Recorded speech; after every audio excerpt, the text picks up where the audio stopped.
যে ঘটনাটা ঘটছে, একটা ছোট্ট 14 বছরের বাচ্চার ওপর এফআইআর। কি না, সে কিছু প্রশ্ন করেছে।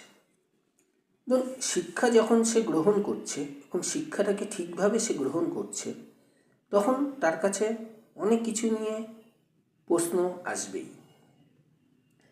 আমাদের কাজ হলো সেই প্রশ্নগুলোর উত্তরটাকে ঠিকঠাকভাবে বুঝিয়ে দেওয়া, নাকি তার উপর এফআইআর করা বা তাকে প্রেশার দিয়ে বন্ধ করা। শিক্ষাটাকে গ্রহণ করার জিনিস।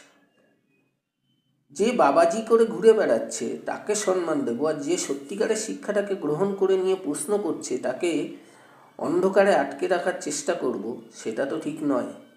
আশা করি সমাজ এবার বোঝার চেষ্টা করবে যে আমরা কোন দিকে যাচ্ছি। শিক্ষা আমাদের মূল ভিত্তি, শিক্ষাটা আগে দরকার আমাদের।